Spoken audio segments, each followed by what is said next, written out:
अस्सलामुअलैकुम गाइस, હું છું તમારી નમીરા સુમન અને ફરી એકવાર તમારું સ્વાગત છે મારા મિની બ્લોગમાં। તો આજે તો આપણે ડાયરેક્ટ કામકાજ ઉપર ચડી ગયા રસોઈ કરવા। મોર્નિંગમાં કાંઈ ટાઈમ નહોતો મળ્યો મને ઉતારવાનો, એટલે ડાયરેક્ટ આપણે આવી ગયા બપોરે।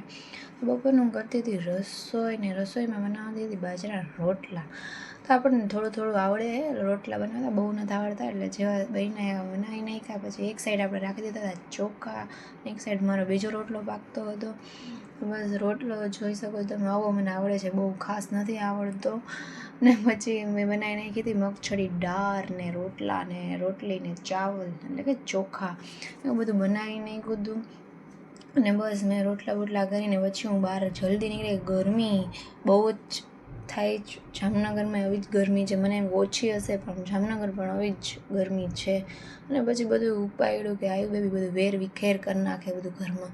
પછી સાંજ પડતા આપણે ઉઠી કાઢીને આવી ગયા નીચે, ને નીચે આપણે બનાવી નાખી ચા, ને ચા બનતી હતી ને એમાં નાસિર સુમરા પણ આવી ગયા હતા, તો એને પણ ચા પી દીધું। પછી આપણે નીકળી ગયા હતા બારે, એટલે કે મારા માસીના ઘરે જવું હતું। તો હું ને મારા સાસુ ને નાસિર અમે ત્રણેય નીકળી ગયા હતા બહાર। અને પછી ત્યાં જઈને ભાઈ આપણા માટે તો આવી હતી ચા, હવે ચાને ના હું પાડી જ ના શકું કોઈને, એટલે ચા પી લીધી, મસ્ત મજાની ચા હતી। અને પછી ઘરે આવીને હું ચડી ગઈ મારા રસોઈ કરવામાં। પછી હું કરવા માંડી રસોઈમાં હતી સેવ ટમેટાનું શાક। પછી ખાઈ પીને આપણે ચડી ગયા ઉપર રૂમમાં, ને આપણે બધાને કહી દીધું ગુડ નાઇટ, અલ્લાહ હાફિઝ। તો ફોલો કરતા અને શેર કરતા અને કમેન્ટ કરતા ન ભૂલતા।